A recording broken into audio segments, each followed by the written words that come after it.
Face front, true believers. You're listening to the Marvel Saga, episode 12. I'm Nicholas Prom. And I'm Jerry McMullen. Each month we go through the look at Marvel Saga, which was their 25th anniversary celebration, putting all of Marvel history in chronological order, not necessarily publishing order. Yeah. It has been a while since we've gotten together. We've been busy. Yeah. We've been reading comics, seeing movies, and all kinds of other stuff. But it's good to be back. Yeah. We did get some feedback on our last episode, episode 11. This came from Aaron Price. Okay. And he wrote, first want to say that I love the show. You guys are doing a great job and keep me interested the whole time as you break these issues down. Keep it up. Since I started listening, I got myself a set of the original Marvel Saga issues and have been making my way through them. I also wanted to chime in and answer your question about what limbo the Space Phantom is in. He is specifically in the same limbo that Rom sends the Dire Race because he shows up in issue 19 to threaten Rom while he's in limbo. Very nice. Good. I'm glad we had to answer that. Yeah. So thank you, Tim. I'm not positive, but I believe Rick Jones went to the negative zone when he swapped places with Captain Marvel, hence the name of their bracelets being Negabands. That makes sense. My knowledge of this comes from the Operation Galactic Storm storyline, because the Negabands were used to tap into the negative zone to power the Negabomb. Sounds good. Yeah. Sounds good. Well, thank you very much, Tim. Thank you, Aaron. And we'd love to get feedback, whether it's through my feeds, through Worst Comic Podcasts Ever, or through Nicholas's feeds, through Comic Reflection. Please send in your thoughts, comments, encouragement. Just no cease and desist orders. We want to keep doing this. Very good, very good. So yes, the Marvel Saga issue 12 was cover dated November of 1986. We've got a neat cover from Keith Pollard and Al Williamson. Another nice wraparound montage with the origin of Captain America and the X-Men as well. Not the origin of the X-Men, but they're there. Well, you get the first appearance of the Blob in this issue. Oh, yes. So he's focused on the cover with the X-Men along with Captain America. On the backside, you get a scene with the Avengers fighting Hulk and Namor. We get Iron Man fighting the Mandarin. And Spidey versus Electro. Sorry to talk over you there. Oh, that's all right. Okay, well, thank you. Then I'll make a habit of it. No, I'm kidding, of course. But of course, edited as always by Danny Fingeroth this issue, and book 12, A Legend Reborn, written and researched by Peter Sanderson. Now we've got I think a new splash page here. Do you recall who did the art here? It looks kind of like Herb Trimpe. It's Keith Pollard, according to the credits. Well, there we good. And he also did a Mr. Hyde sequence on pages 5 through 7. Ah, yes. We open this issue with the Avengers locked in mortal combat with the Hulk and the Submariner. And at this point, the Avengers are just down to 4. It's Thor, Iron Man, Giant Man, and the Wasp. So odds aren't always in their favor here, because Hulk is the Hulk, and Namor, they're both pretty strong. Yeah. And Giant Man's pretty good, too. Kind of. Proportionally, yeah. Yeah. But yeah, not exactly a bunch of pushovers, but we are talking about the Hulk and Namor. And we talked about, I think, last episode, like, man, wouldn't it be great if they'd both stayed villains? Mm-hmm. Like, wow. Yeah. I've enjoyed them as superheroes, of course, but there's just a terrible trend in comics that just seems to be becoming more exacerbated more over time of heroing up villains. Mm-hmm. Venom is a hero. And now with the Justice League, there's a new goofy storyline happening where they've got Starro and Lobo and Harley Quinn and Sinestro and Lex Luthor in the Justice League. Get out of my face with that. But the art is really nice. I mean, what's the artist's Who's drawing that? Pollard. Oh no, I was talking about that Justice League thing. Sorry, Oh, Manipul, Francis Manipul, yeah, right? it is. I love his Yep. stuff, and it looks great. I mean, the art. Hmm. But I'm like, I can't trust a team book anymore, Jerry. We've all read a lot of comics where we're looking at the pages for the art, but not reading the story. Uh, God bless him. I love him dearly, but there's nothing of Neil Adams' recent work over the years that I want to read. I Oh just want to look at his artwork. man, let me tell you, I just read. We should reel this back into our to the Marvel Saga real quick, Yeah. but I just read the Coming of the Supermen, that recent Hmm. Neil Adams Yeah. project. Wow, it is amazingly bad. Yeah. I found entertainment in it, but it is really a pile of crap. That's one you look at the pictures and Yeah, I don't mean, see just the the story words. is Yeah. bonkers. I mean, it it makes The first issue was decent because he had a co-writer on that, and yeah, then after that, it goes off the rails when he's totally in charge of it. it's nuts. It's just like trying to read those continuity comics that Neil would do. It's like, wow, the art is cool, but this is just a garbagey mess as a story. And Neil Adams had that same problem with Batman Odyssey. I haven't read that yet, but I wanna. Yeah, I've heard. yeah, I mean, I heard it's crazy. It's Batman on a pterodactyl. yeah. You know. I mean, But again, it's the artwork that draws you in. But yeah, yeah. Um. Yeah. How about that new Avengers #1? hmm Did you like it, Jerry? I haven't been able to read it all the way through yet. Okay, well, I won't spoil any story thing for you No, then, but it's fine. It was as we record this, it's Free Comic Book Day, right? and the store that I was at, Elite or at Clint's Comics in Kansas City, they had that Avengers #1 on sale half off. Oh, So nice. I went ahead and grabbed a copy there while I was there. I'm still getting one in the mail, but Right. get a new issue for half off. Got to do that. Oh, yeah. So I've just flipped through it a little bit. Haven't had a chance to read it. I'm a big fan of Jason Aaron. He's a local guy, so kind of Yeah. feel good to support him. And I've liked so much of the other work that he's done Yeah. at Marvel, like the Thor run, and even his work at Image with Southern Bastards and Right. so many other things. I mean, he's a talented writer. I'm a little leery about this Avengers team from a million years ago, where it's all the archetypes of the characters that we know now. Yeah. But maybe it's just this storyline. Then he moves on to something else. Right. I like Jason Aaron, and I appreciated Ed McGuinness's art in this a little more because he's. I remember his Superman run; it was kind of cartoony looking. But I think it's still kind of like that. But there's more like he's getting more Art Adamsy, I think Yeah. now, which made me appreciate it more. But this story wasn't for me. I'm like, it was just pick up the #1. And I was like, nah, Yeah. nah, you know. Um, but your mileage may vary. Yeah. But speaking of the Avengers, Yeah. why don't we reel it back in and talk about Back this to here? issue So, 3 here.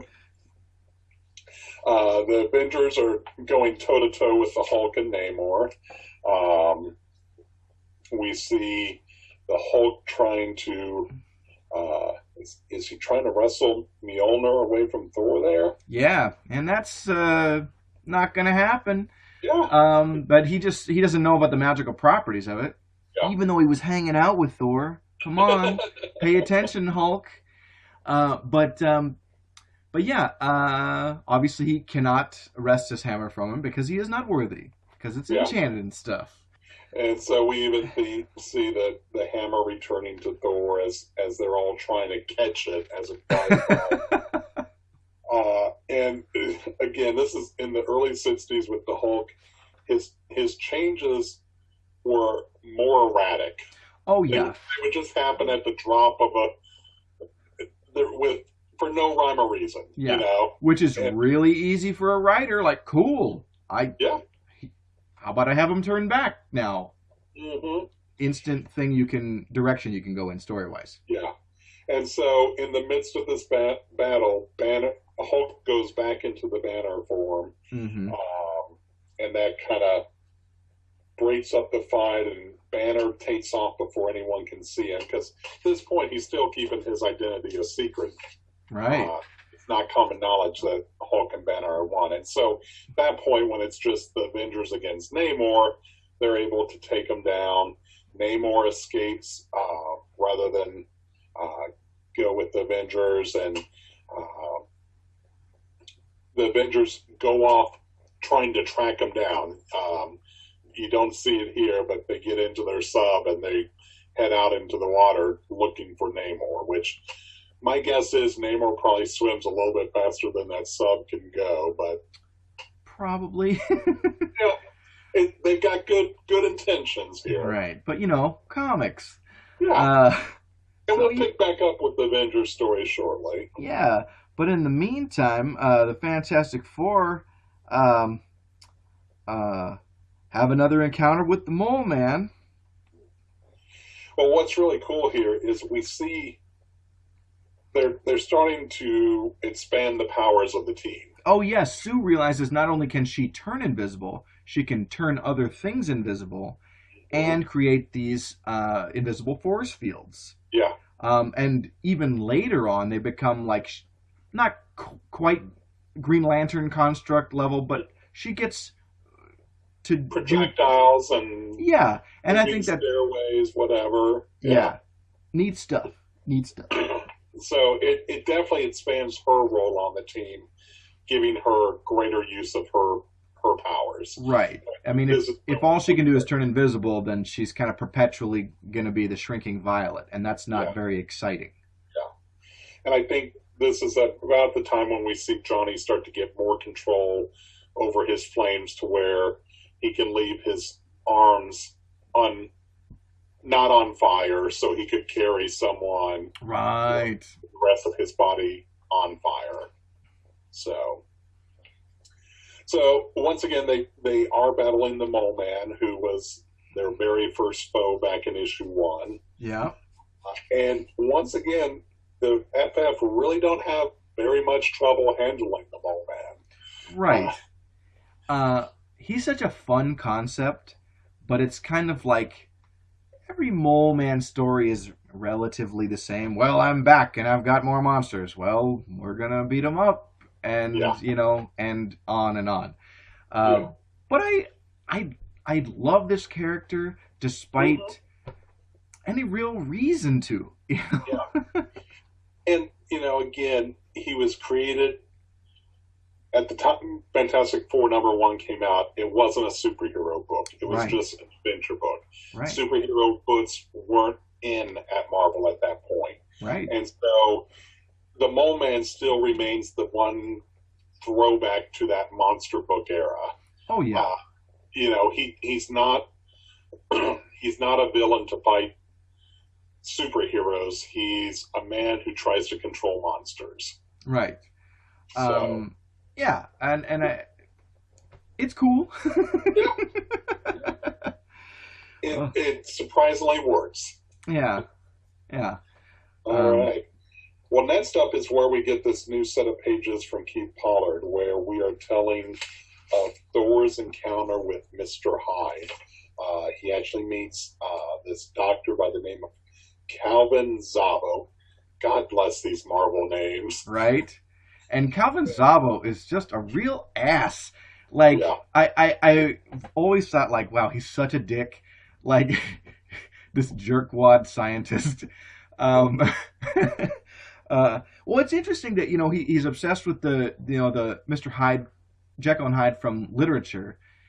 But in the book, Dr. Henry Jekyll, or Jekyll, actually, was this nice man. And like Zabo's a jerk, and then he just turns into super jerk. He amplifies it rather than it being a different aspect of his personality. Yeah. But this makes it different from the Hulk, too. He gets so jealous of Blake that he wants to ruin Blake's life. Right. Whether it's his professional standing or having the pretty nurse uh, working for him, Jane Foster working Yeah. for him. He wants Blake's life to be miserable, and he thinks by creating the same formula that was used for uh, Dr. Jekyll and Mr. Hyde that can help him along. And he randomly puts the chemicals together to become Mr. Hyde. Yeah. It's really weird though. Like he wanted a job as an assistant with Dr. Donald Blake, and he was rebuffed because his reputation preceded him as a jerk. Um, but why is this like biochemical engineer type of scientist wanting to go work for a medical doctor? Exactly. Like, huh? Yeah. Obviously, this was an era before LinkedIn. He didn't have a way to find his community, apparently. Apparently, like the benevolent order or the malevolent order of mad science. Yeah. So we also see Donald Blake change over to Thor, and he's petitioning his father Odin to have permission to marry Jane Foster. And of course, Odin is saying, no, you can't do that. She's immortal.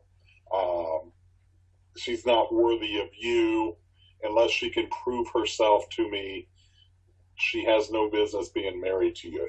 Never mind the fact that Odin is like the worst guy when it comes to being faithful and honoring bonds of marriage and such. Right. I think he's probably fine with a Thor having dalliance with Jane, but like you can't marry a mortal. Yeah. And I understand. I mean, we've seen the Highlander. We know that doesn't turn out very well for immortal guys. If you are married to someone who isn't mortal, you are going to have incredible heartbreak in the long run, or the relative short run. For an immortal. Yeah. But the way around it is to petition for Odin to grant her immortality. But stuff happens. Yeah. Mr. Hyde happens. Yeah. He kidnaps both Jane Foster and Donald Blake. And of course, at some point, Blake finds a way to tap his walking stick and become Thor. Thor and Hyde go at it. It's in the grand scheme of things, Mr. Hyde shouldn't be tough enough or strong enough to go against Thor. But at this era, Thor was only as strong as whatever opponent he was fighting in a given issue. Sure. So it's a back and forth battle. Jane Foster stops Thor from going after Hyde because she's afraid that Donald Blake is going to die, that he's trapped or something, and Thor can't give away his identity. And Odin, observing and misinterpreted these events, and says, "No way is she worthy to become an immortal." And he's super pissed, and he won't listen. Yeah. Parents just don't understand. All right. Well, then we get a quick visit with the X-Men. Yeah. And they are trying to recruit another member for the team because you can never have too many X-Men. Right. They're practically like a legion of superheroes at some point, And so they go to recruit Fred J. Dukes, Boo. otherwise known as the Blob. I was just thinking, okay, Marvel didn't always have the greatest names for some of these supervillains, like Paste Pot Pete, for example. Yeah. I was like, what if they just called him Fat Freddy?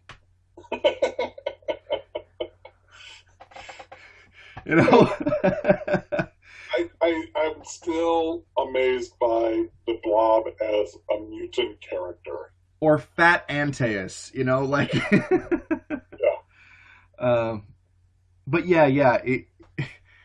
His mutant power is being fat and being immobile. Right. Like, what a power. Mutant problem. Right.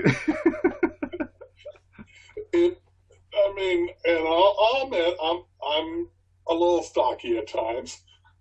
Not quite to the Blob yet. I don't walk around in a swimsuit, God bless me. Right. Thank you. But I'm immobile at times, just given my size and all that. I don't think I've got a mutant power. Right. No, it's really weird. And it's like they'll have this character like be in fist fights with like, guys like the Hulk or Colossus, and it's just like I, your mutant power must be also to support this body, Yeah, no probs. Um, but yeah, he's practically invulnerable, and yet, like we got blob problems. Okay, it's just as a yeah. character is just really like what? It would be one thing if this was like his only appearance, but no, he keeps coming back. He joins Magneto's Brotherhood of Evil Mutants in an upcoming issue. He's at the time that Marvel Saga was coming out, he was part of the Freedom Force team, Right, which was the government giving sanction to the Brotherhood of Evil Mutants to become government operatives and hunt right. other mutants legally. And Yeah, he's always stuck around as a character, and yeah, I just don't get this character. I mean, yeah. it's not a mutant power; he's just a fat guy. Right, and yeah. I mean, I always liked how like people would shoot him and he'd like pop the bullets out. Mm-hmm. Like that's pretty cool. Yeah, But yeah, he's kind of a headache of a character. And on the subject of Freedom Force, yeah, super quote unquote superhero teams or villain teams that are the operatives of the government. I'm always kind of fascinated how like of their interaction with the broader superhero community and supervillain community at large. DC had a lesser known group, the Force of July, and they were all yes. puns based. Wasn't that from Firestorm? Batman and the Oh, Outsiders, that's wasn't what it? it is. That's what it is. Yeah. Yeah, But things like that. I'm just like, it's an interesting concept, but yeah. I think maybe Marvel incorporated Freedom Force in a little better to the universe as a whole than Force of July. The only time where I have found that it really works is when it's villains being sanctioned, like Suicide Squad, Yeah, yeah. I should. Why didn't I because bring that up? because then they got a reason to want to work for the government. If Yeah, they could get their sentences reduced or yeah, get benefits while they're in prison, something to make their lives better, all right, then I can see them taking the mission. But if you're a superpowered hero, why are you taking a government salary and doing whatever the government asks you to do? right. That just makes you a fascist. But if you're a criminal who's doing it, you're doing good for your own gain, kind of like later down the road. That's way more interesting. Yeah, And oh yeah, uh, Suicide Squad is such a brilliant concept. I mean the post-crisis pre-Zero Hour is yeah. kind of my least favorite years of DC, other than the New 52. Hmm. Uh, but I think like that's one of the just the highlight books Yeah, from that time. absolutely. Yeah. But anyway, back to Marvel Comics. Yeah. Iron Man stuff. Iron Man stuff. Yep, we see Iron Man returning to the Orient, where he will be battling what will soon become one of his greatest enemies, the Mandarin. Yeah. He believes himself to be a descendant of Genghis Khan, and he has found these rings. He has 10 rings, one on each finger, Hmm. that each ring has a different power. Uh, Yeah. and it These rings were the power source for an alien spaceship that he found. amazing. Right? Um, yeah, I see the picture here where he finds the rings within the ship, uh, and he's basically taken over these villages in China, and he's ruling over them with the rings on his hand. Yeah. And Iron Man comes in and he does battle with the Mandarin, and it's funny because the rings really don't change. Right. Their power levels and all don't increase. Yet Iron Man's suit, he's always evolving his suit and increasing the abilities of it. Yeah. Yet the Mandarin is always a struggle for him to beat every time. It's like you would think that if you're Tony Stark, you'd figure out a way to stop the rings Yeah. and just be done with the Mandarin for good. Well, a couple of things about the Mandarin though. Each ring has a different power, Yes. and they're all pretty impressive. It's quite the array of Yeah. superpowers. So I think the applications are the limits there are just kind of all over the place story wise. Hmm. And so as we explore what those various rings can do, either alone or in combination, I think that gives you a pretty wide berth to tell a lot of stories for the Sure. Mandarin to keep coming back. Yeah. Um, it's But weird at as this time, I think he's just using the rings one at a time. mm-hmm, And it's not until much later that writers expand the scope and start using multiple rings at the same time to create multiple threats right, when he's attacking Iron yeah. Man. But I think giving a villain such an array of superpowers, it's really um, uh, I think it's very useful uh, uh, kind of array of story possibilities for a writer to utilize. And I don't know, I dig that. Have they addressed are the powers of the rings? I mean, do they never run out of juice? I honestly don't know. It's been so long since I've read a Mandarin story and dived into that. He, I mean, he was a character that I just never really cared for. You know, if his stories came up in an issue, it's like, all right, I'll work my way through it. But Yeah, I'm not one to go back and reread those Mandarin stories generally. yeah. I'm kind of a middle of the road with him. He's never been a villain that's really lit my fire. I mean, Hmm. Iron Man is a character I've read really not tons and tons of. Yeah, So, familiar enough. yeah. But yeah, I don't know. I wasn't because I guess I'm not a huge Mandarin guy either. Hmm. Despite recognizing him as a major Marvel villain Yeah. in the pantheon or whatever. Um, I think it's maybe why Iron Man 3 didn't bother me, the movie. Hmm. I'm like, okay, that Yeah. was clever, you know. Yeah. I get why All right. major Iron Man fans would be very angry about it, and they were, but you can't do a yellow peril villain in the 21st century. No. It's just no, you can't do that in a movie now. Yeah. And this was a way to get around that, I feel. Hmm.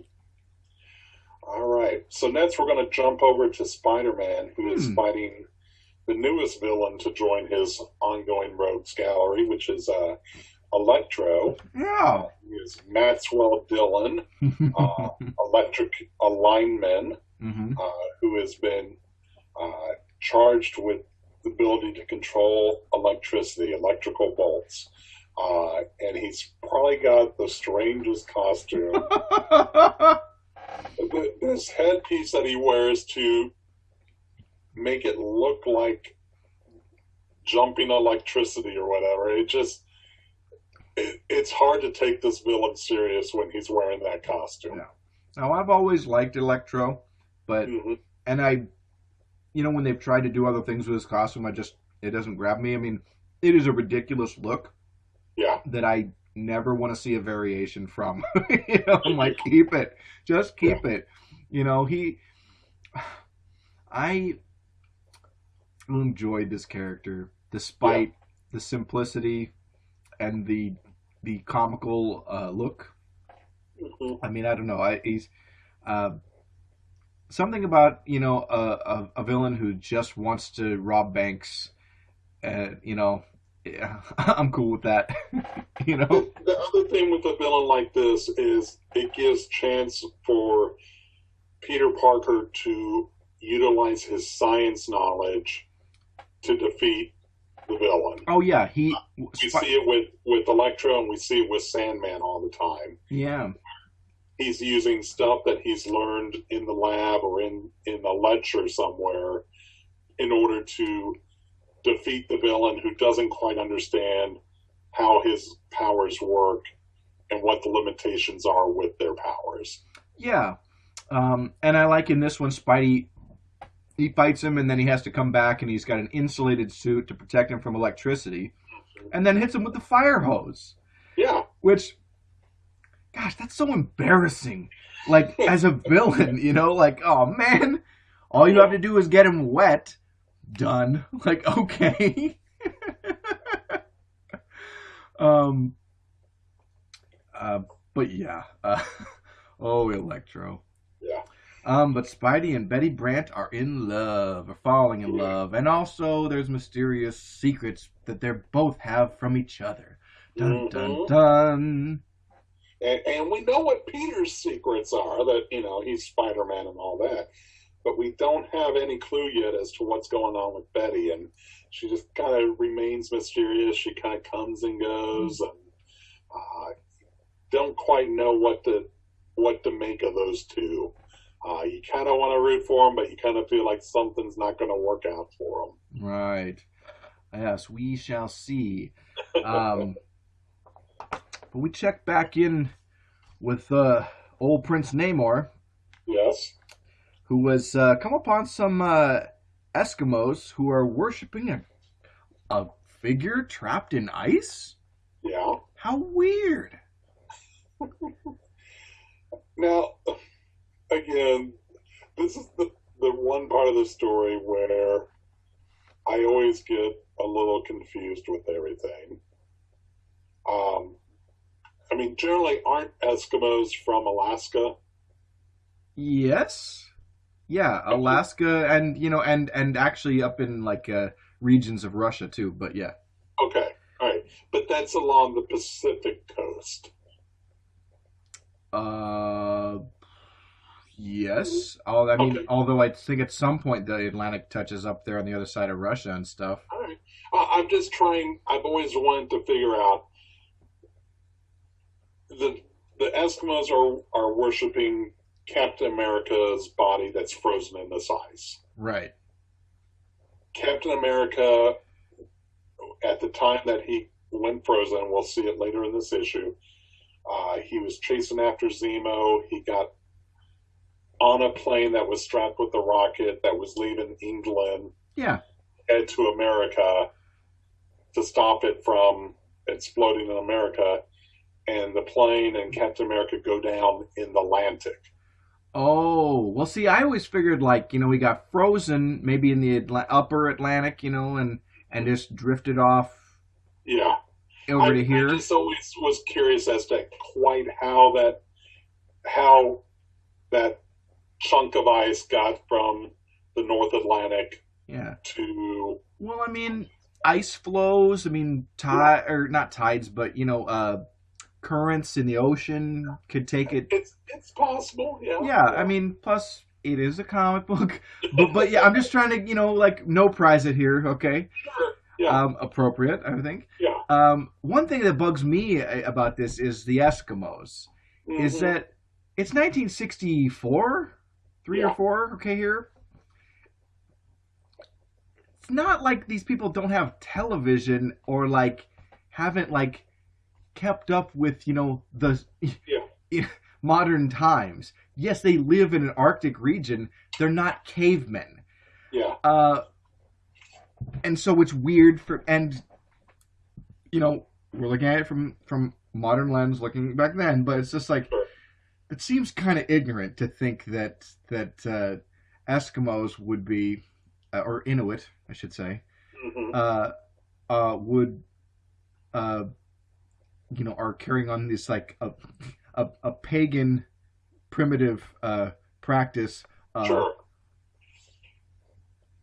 But then trying to continue on the story here. I'm sorry. No. Again, it's the Avengers find them in the water and take them back to their headquarters in New York. Yeah. So are they finding him in the Pacific Ocean, or are they finding him in the Atlantic? Because it would make sense if they're in their submarine that they're already in the Atlantic. Yeah. To be fighting Namor in the Pacific and chasing after him, and then take the sub back to New York. If we look at a globe from the top, like from the North Pole area, Yeah, let's say, will that whatever land masses are up there or ice flows, yeah, there's some connectivity, I think, somewhere between the Pacific and the Atlantic. sure. All right. Yeah, So yeah. it's, I know. and I I know just Stan is not the great master of geography either. Um,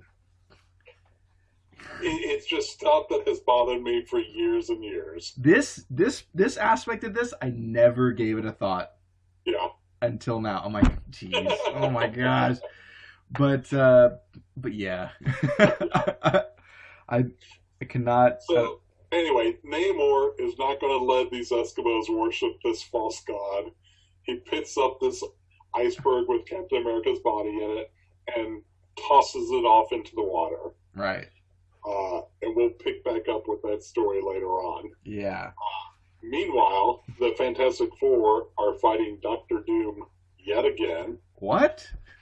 That guy? Really? Hey, the kids love them. They're Doctor Doom. Let's put them in every month if we could. Right. Well, I mean, he was great. I mean, I can't even pretend not to just love the crap out of that character. So, in this instance, Doom decides to throw them out into like a space vacuum. But he gets caught up in his own trap, and you see him falling off into the space. Hoisted by his own petard. Yeah. Uh, And of course, the Fantastic Four think, oh, this is the last time we'll ever see Doctor Doom. ba-da-ba-ba-da-ba. Mwah. No, no, no. In fact, we see Doctor Doom now gets brought into this ship where he meets Rama Tut from ancient Egypt, What? who turns out to be a distant relation to him. Yeah, because Ramatut's part of the whole Kang and Immortus trio. Yeah. It's so funny. Like, I love this stuff, but I'm like, this is such a headache. Like, because I would hate to, like, can you imagine trying to explain this to somebody? Yeah. I'm like, I, I can keep track of these threads, but like, Yeah. I can't quite tie it all together in a way that I could explain to somebody.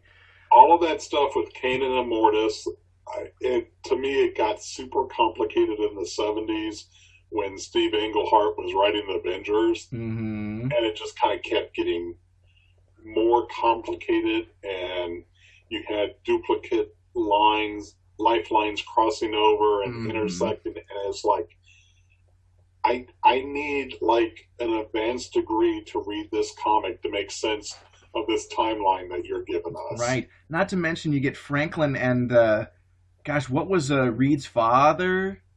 Isn't he part of all that garbage too?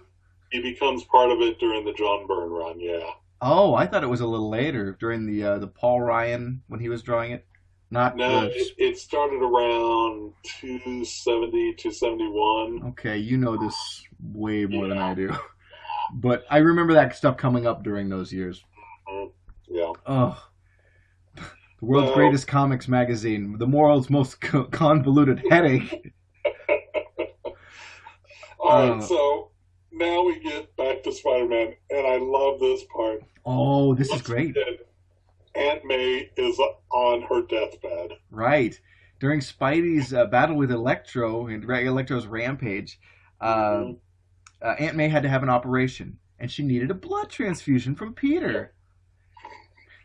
And Peter's worried that his blood with the spider-infused radiation that courses through his body is somehow going to cause effects to Aunt May by giving her his blood. If anything, this is the perfect explanation of why she survives all these stinking heart attacks and all these illnesses. She was imbued with spider strength and stuff, and that vitality. Why some writer hasn't jumped on this and ran with that story? I mean, maybe they have. I don't know. I know there was maybe like a one-page joke in a what if, Hmm. where I think they may have played with it, but it's just like, no, it would make sense for like his like ancient aunt to keep surviving through all this stuff, you know, The especially number of like, heart attacks and operations that she has had just in like the first 40 issues of Spider-Man. well, yeah, and not to mention like the time the Scorpion was gonna kill her in the hospital, or all the crap with Doc Ock. Like, what the hell, man? So we start to get some clues here as to what's going on with Betty Brant. Uh, Yeah, she is visited by the Enforcers, yeah, which this was one of the earliest old Spider-Man stories that I've ever read. yeah. I think one And of it mine was too. it was like reprinted in Marvel Tales at one point. Uh huh. And to me, the Enforcers, with uh, Otts and um, Fancy Dan Fancy Dan. I was trying to think of the adjective that went with Dan, and and Montana. yeah, I kind of have this. I have to admit, I kind of have a soft spot for the Enforcers. yeah, They're in here. They're the henchmen of the big man, who is kind of a yes, crime boss that's coming around. Um, but even though that character really didn't amount to much, these guys keep coming back, yeah, and I enjoy them. hmm They're a fun group. yeah. Again, they have no other purpose other than being with each other. Right. Not one of those characters could go off on their own, but as long as the three of them are together, then they become very interesting. Yeah. I agree. I agree. Yep. Um, So basically, they find out that Betty Brant owes money. The enforcers are trying to collect. Over the course of the battle, it turns out that the big man is actually Frederick Boswell, who writes articles for the Daily Bugle. yeah, and he's this kind of slight Yeah, little guy, kind of a nobody. But he wore elevator shoes and a big padded suit to kind of like make him look like the big man, and like a yeah, steel mask, uh, or not but an expressionless mask. yeah, Um, that kind of reminds me of what Ditko would do later with Mr. A. yeah, yeah, Although that's a character that has way more legs, I think, than the big man. yeah. And we would also see that later in the 1980s with Roger Stern when he created the Rose. Oh yeah, Very similar type concept of a character that was totally hidden with a mask, and you had no clue who the identity of that person was until it was revealed. yeah, and then DC did a character like that with the Black Mask, the Batman Yeah, villain. yeah, Um, I feel like uh, both the Rose and uh, the Black Mask are characters that are like the Big Man, but vastly superior. sure. I'm not like a crazy big fan of either of those guys, but like the Big Man is kind of like a flash in the pan, Hmm. man. Um, Yeah. we also get an interesting little vignette here with J. Jonah Jameson and his inner Hmm. thoughts. Do you want to talk about that, Jerry? Absolutely. He, you find out why he is so angry and upset and always going after Spider-Man. That basically he's upset because Spider-Man gets glory and credit for doing the stuff that he's been trying to do via the newspaper for years. That he thinks that he should be recognized more for his work and efforts, and not Spider-Man that just shows up, hides behind a mask, does one thing for one day, and gets all the credit.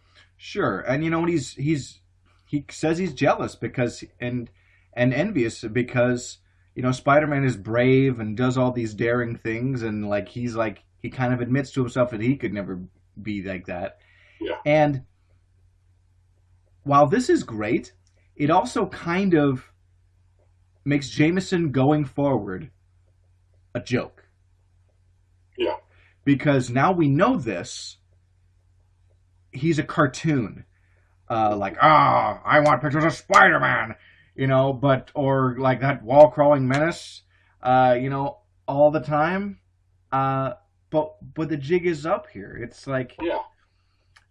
If you really feel this way, why come the future here do you finance the Spider Slayer yeah, or the and Scorpion.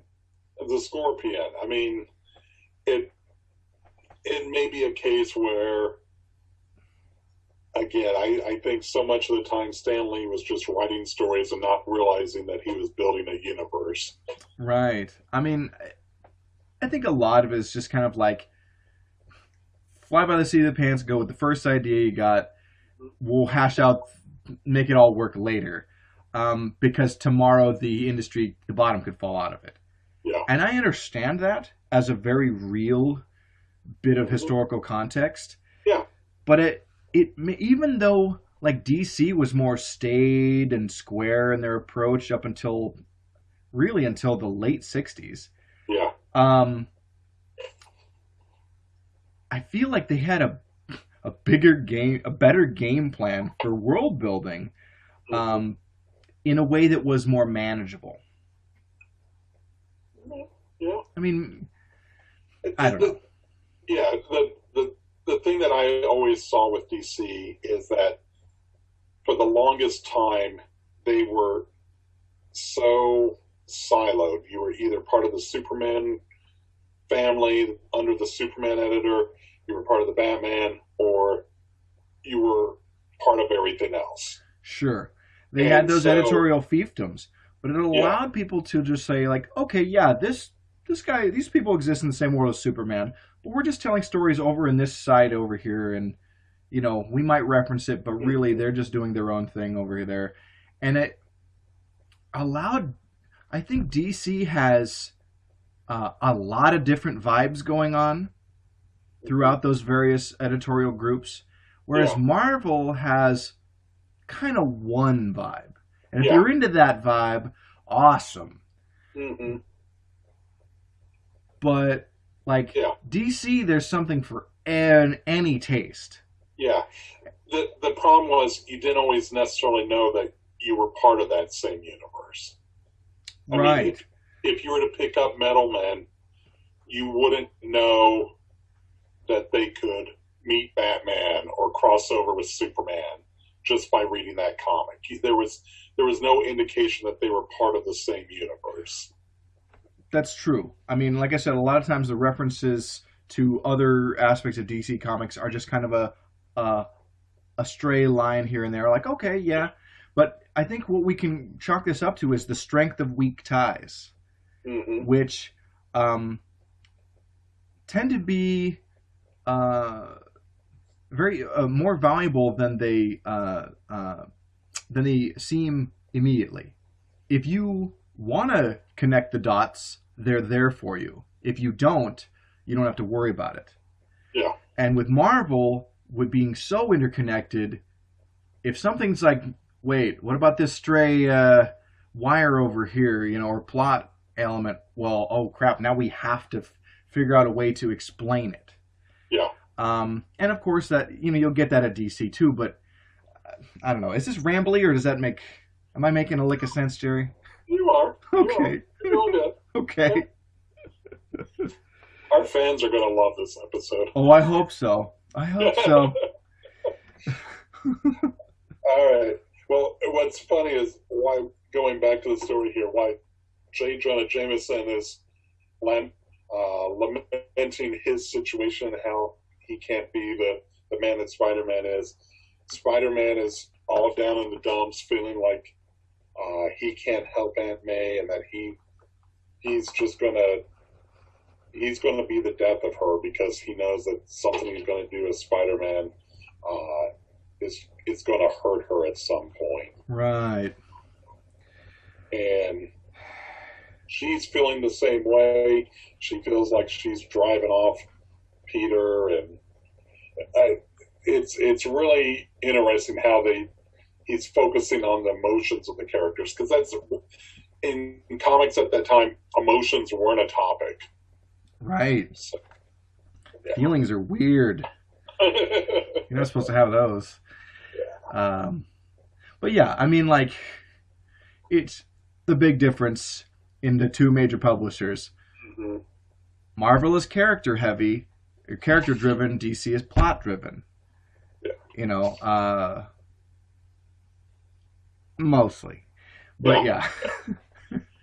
um, All right. So we get Giant Man and the Wasp having one of their solo adventures, and they encounter the Black Knight. yeah, Uh, not to be confused with the heroic Black Knight from the '50s comics that Joe mhm. Maneely drew, and you know, who was from medieval times, not the Yeah. restaurant, the historical period, um, or the maybe one of the lamest Avengers ever, Dane Whitman, who is his nephew, He the had his bad guy Black moments. Knight, huh? He had his moments. Yeah, I just feel like, you know, they killed off the swordsman just to bring in another sword guy, Yeah. and I liked the swordsman, but maybe they thought the Black Knight, there's more story, there's more to him. He's a little younger. He's got a flying Yeah. horse and a sword with a curse and stuff. I get Yeah. there's a lot of things you can play with that. Yeah. Not not to mention, Sorry. no, it's Yeah. okay. Not to mention, you know, the legacy of his supervillain uncle, you know, and the ancestor who was a good guy.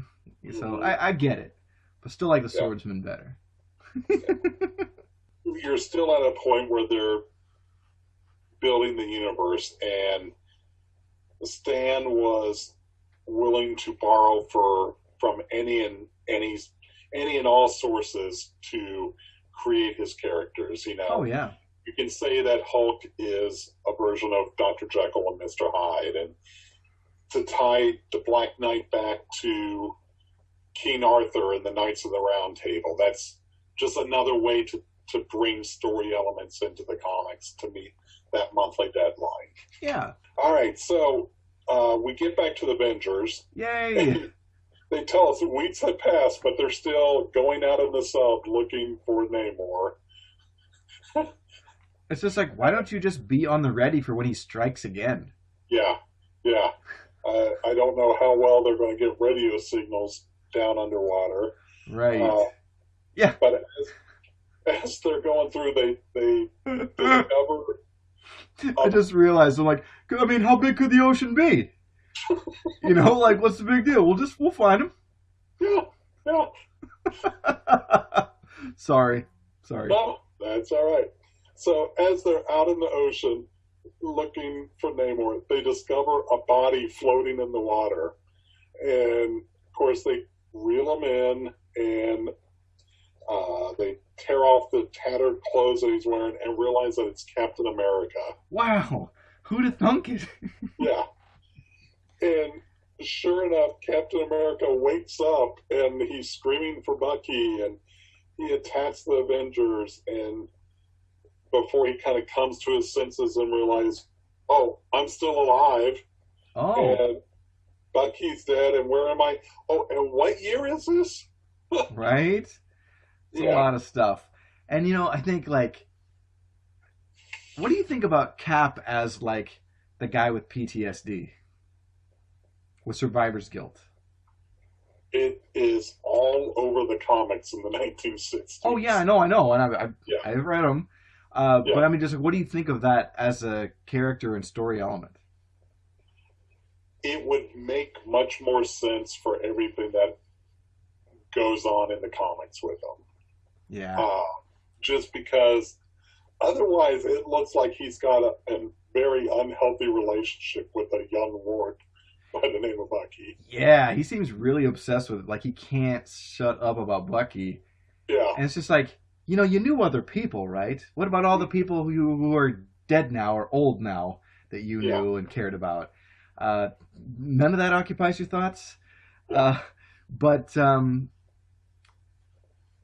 I mean, I know we covered a bunch of those, Jeff and I covered a bunch of those episodes on, or those issues on Comic Reflections, and we're just like, man, Captain America, he's great, but he's mopey. You Yeah, know, I realize he's got to adjust to like being catapulted at that point only 20 years in the yeah, future and that or becomes 25 the or whatever. challenge Yeah, with Captain America is that you try to keep him current, but that gap between the end of World War II and whatever current day is becomes greater. I'm And glad. Yeah, I'm glad they and never had him like he's in the 20th 21st century with the values of the 1940s and like have him be like casually racist or something. I'm glad they don't do that. Like, and you see that we won't get to it in Marvel Saga, but there's a point in the Captain America book where they initially Sharon Carter and Peggy Carter were sisters, right. and then Sharon Carter became Peggy's niece to kind of create a greater age gap Uh-huh. to explain why how that all worked, and it was odd to see that introduced the first time, and they tried to gradually they got to a point where they stopped referencing Sharon Carter as being related to Peggy Carter. Right, because the more time goes by, the less it makes sense. I mean, Mm-hmm. because Cap is rooted in World War II. Yeah, World War II was in the 1940s, and and it's a Fitz point. yeah, So, I mean, Doctor Who said you can't mess with a fixed point in time. But yeah, the Marvel's sliding time scale, like it's like what did World War II happen in the 70s? Come on, you know. But yeah, yeah. So I mean, Cap has to kind of accept that he's he's a man out of time. He's got to like get on this, and then we kind of get flashed back to the origin of Captain America and this is art from John Byrne a little doing bit, his and but mostly Jack Kirby. Whee! There's definitely a couple panels of or several panels of John Byrne in here, yeah, yeah. but yeah. And we see, I mean, it's the origin we've all known. We saw in Captain America, the first Avenger movie, Mm-hmm. uh, and it his origin is the one that kind of has remained the most constant over the years Yeah. because that 1940s is such a Fitz point.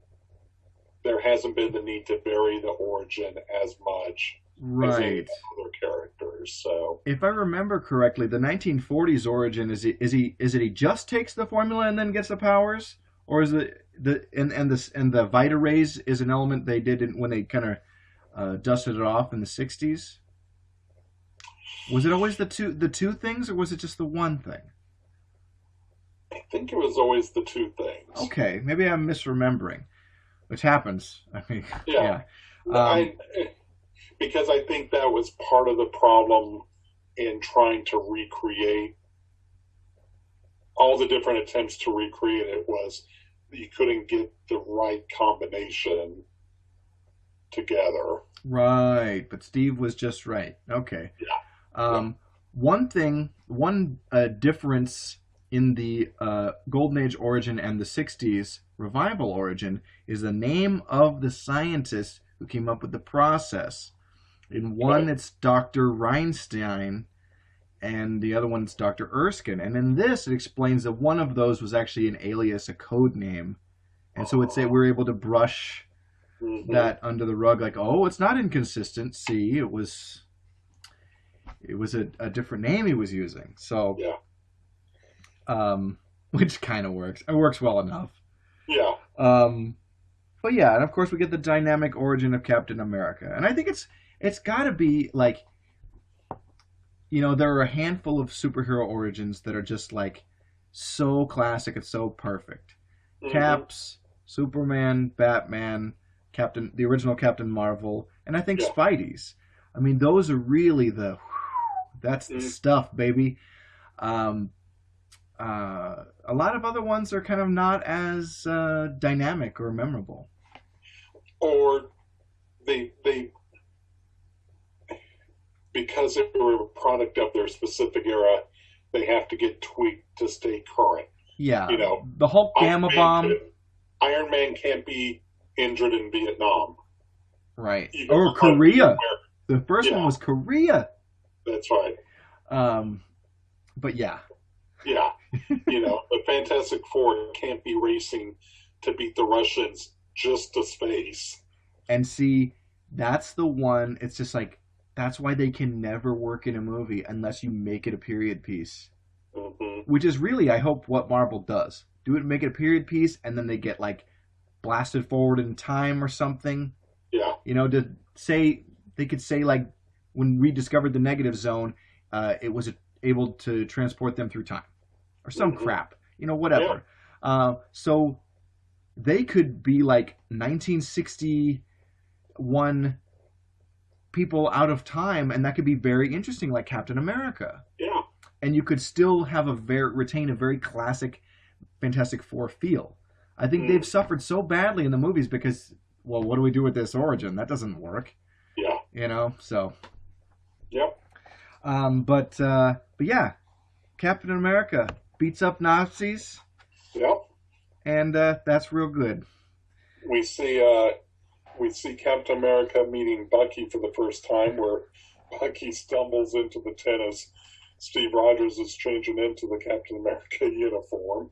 And he says, like, Steve, can I borrow your? And we'll never know what he wanted to borrow, Yeah. right? Yeah. Like, well, what was so important, like, Yeah. hey, you have any more of that salt, Peter? Like, what do you need? Like, well, I guess the soldiers wouldn't just carry that, but you know what I mean. But And, and I love he's like, well, I guess you got to make me your partner, like, or I yeah, could kill I was you. just saying that. It's Like like, what? gosh, Cap, there's only one thing you can do. You've got to let me share your mission. Now that I know your secret, I'll be your partner. You've got to, Cap. Well, when you put it that way, Yeah. what? And I realize, it's a comic from 1941, at the Yeah. origin, but it's just like, what different times these were, Hmm. to say like, yeah, I'll bring a kid into a war zone. Like it makes Batman seem like a responsible parent, Yeah. you know, with child endangerment. But Yeah. but anyway, Cap and Bucky have a bunch of adventures fighting Nazis, including alongside the original superior Human Torch and Yeah. Namor and so on. Yeah. Part of the invaders. They Yeah, fought alongside the Howling Commandos. I've still never read that Howling Commandos issue with Cap. Is it awesome? Yeah. Yeah, I Yeah. figured.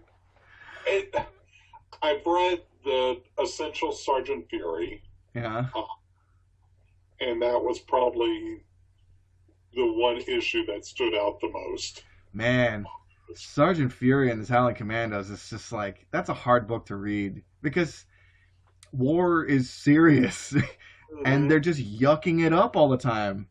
Uh, Well, that and every issue is so repetitive. yeah, They get assigned a mission that only they could take, right. and they get separated. Someone gets captured.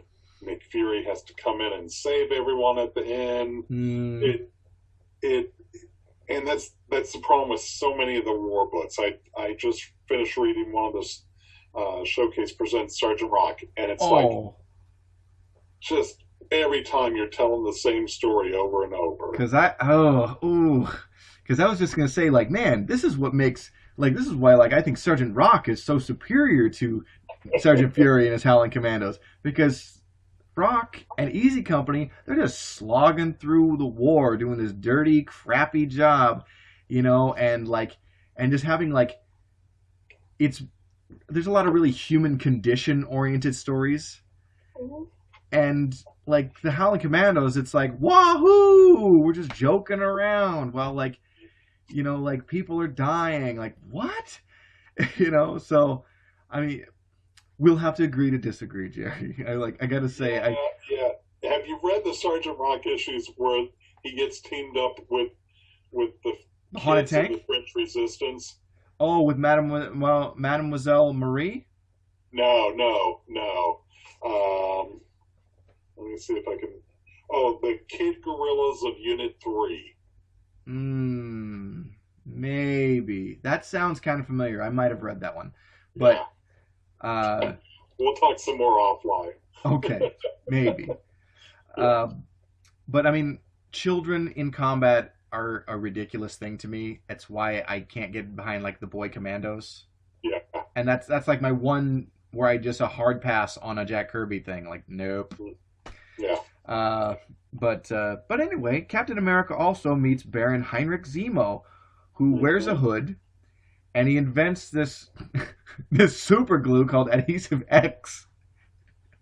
And Cap like doesn't want this glue to fall into Nazi hands or whatever used against the Allies, and hurls his shield at this big vat of the stuff, and it shatters, and it affixes Baron Zemo's hood to him forever. And now he is just like, oh, now he's really got a mad on for Cap. Yeah.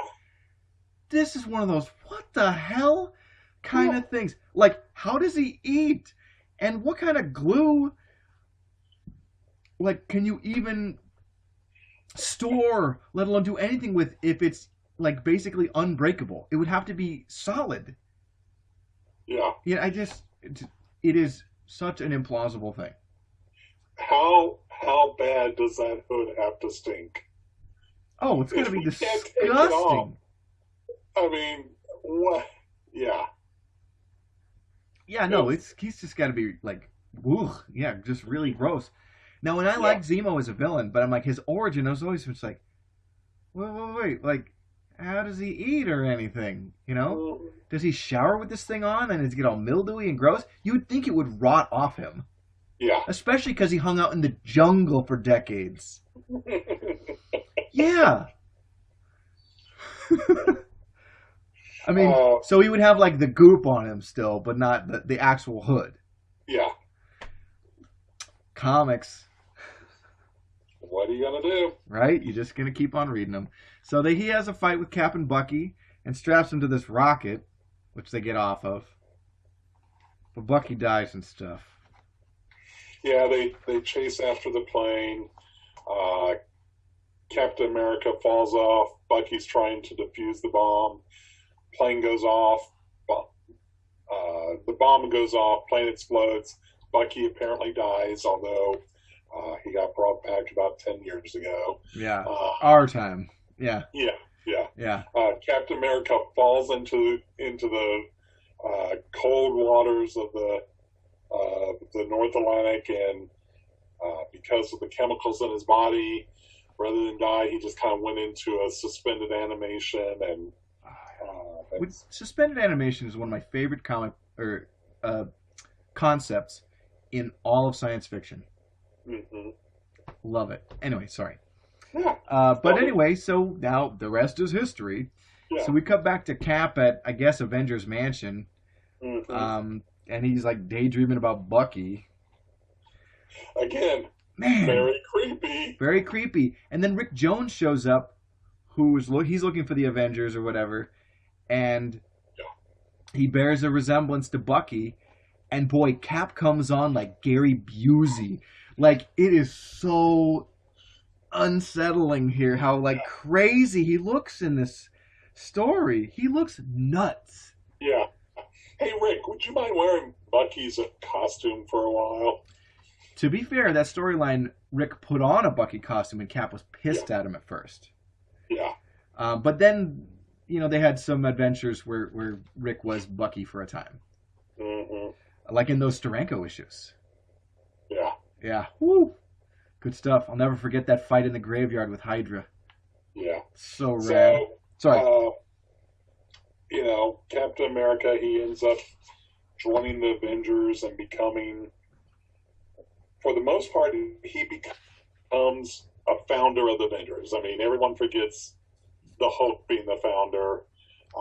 So many of the times they might make reference to Captain America being the sixth founder of the Avengers. And Right. they're always building statues outside of Avengers Mansion every time it gets destroyed and rebuilt. And they always put Cap front and center. Yeah, Because he's the and greatest Avenger.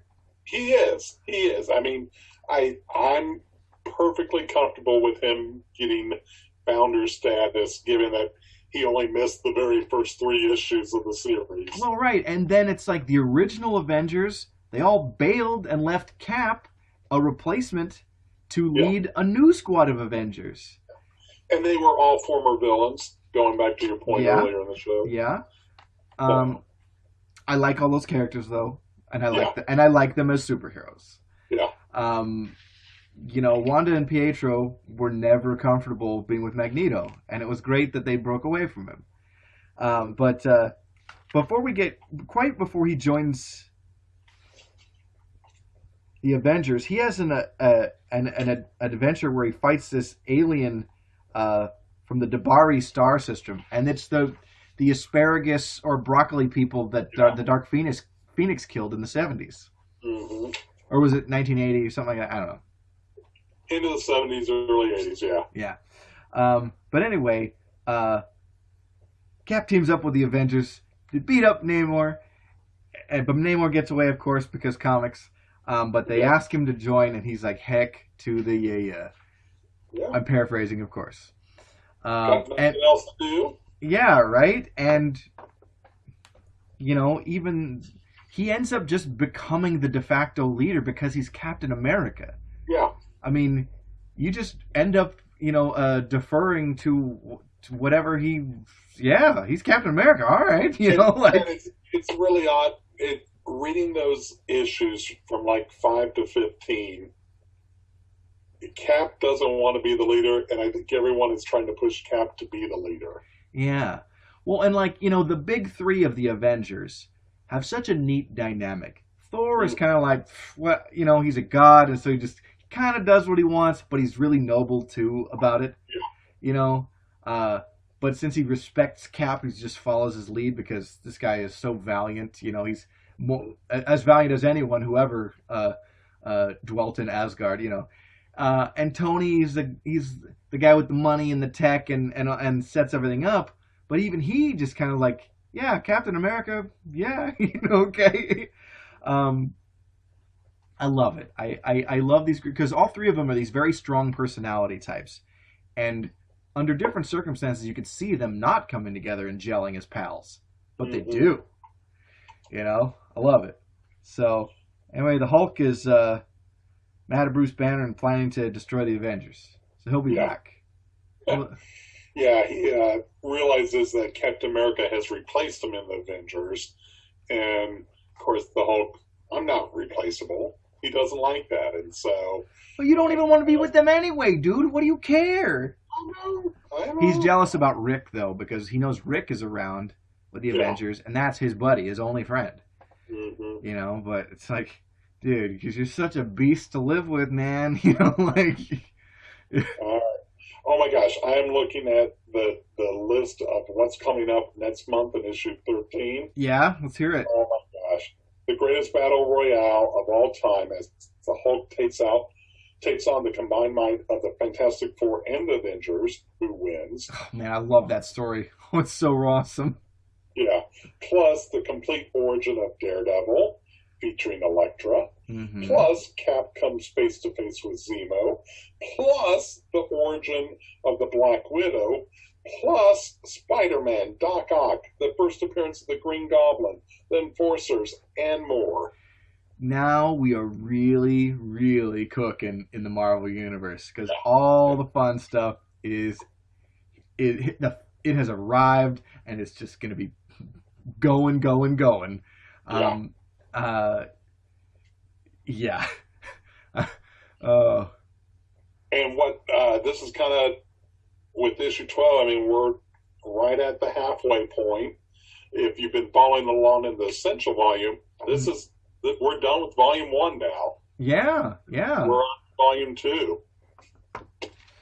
Very exciting stuff. I'm very looking forward to the episodes that we'll be doing in the future because this is getting to be more my bread and butter. All the setup is done now, I think. Yeah. So all the major players have had their origins and so on. So, yeah, here it comes. Outside of Daredevil coming up, I think that's really the last major one that we'll get for a while. Yeah, yeah. Not until the X-Men completely changed rosters. And that's 1975. Yep. Right now we've established all the major Marvel players. Yeah. I mean, Hey, if people like this show, you've got an upcoming episode of Comic Reflections coming up that should interest everyone. oh, oh yes, if you're a fan of Silver Age comic books, Yeah. Jerry and I will be covering as part of the annual JL May event. We'll be covering an issue from the Silver Age event from back in the year 2000. It's DC did a series of one shots that were an interconnected story that were an homage to the Silver Age, even though it has that Silver Age retcon of the Justice League without Wonder Woman. Yeah. But where they tweaked the origin and everything. But that aside, it's a fun event, and we're gonna have fun talking about it. That should drop. That episode should come out a couple weeks from now. Yep. And we're very excited to do that.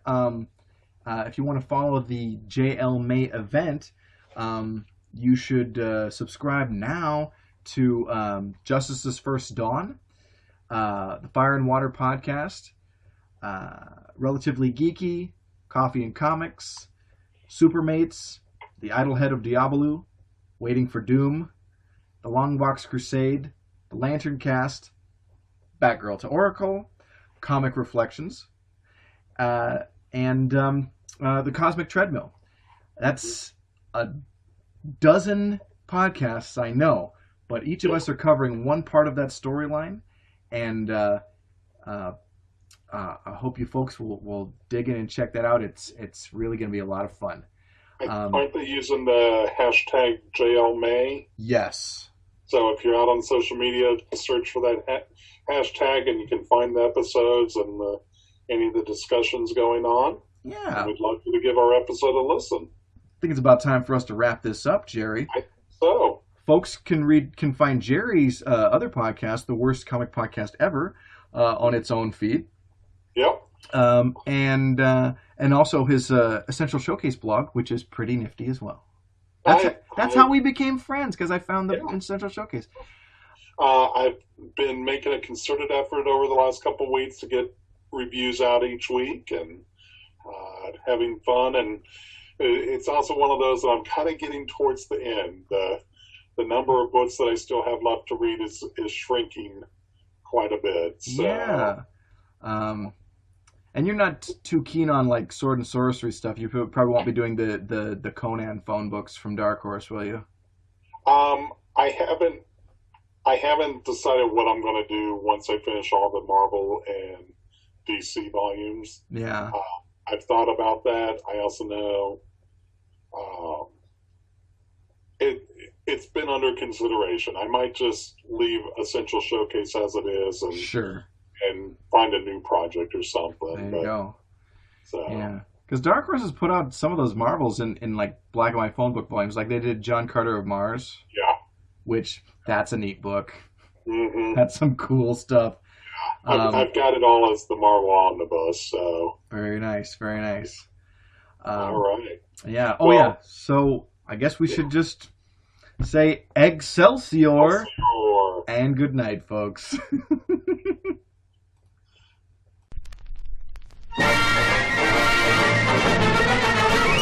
Stand a little straighter, walk a little prouder, be an innovator, laugh a little louder, go forever greater, we can show you how to, and when will you be then? You belong, you belong, you belong, you belong to the Merry Marvel Marching Society. March along, march along, march along to the song of the Merry Marvel Marching Society. If you growl, if you groan, with the dour, sour outlook, if you howl, if you moan, you can lose your sour trust in keeping trim and in step with the vim and outstep of the Merry Marvel Marching Society.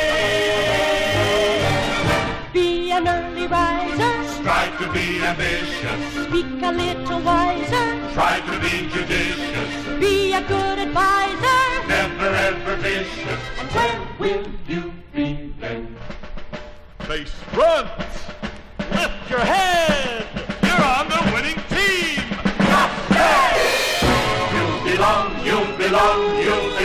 You belong to the Merry Marvel Marching Society.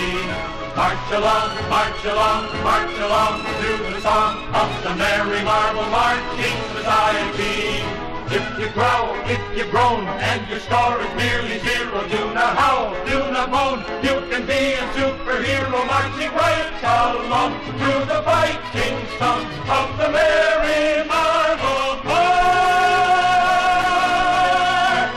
Society. Stand a little straighter, walk a little prouder, be an innovator, laugh a little louder, grow forever greater. We can show you how to.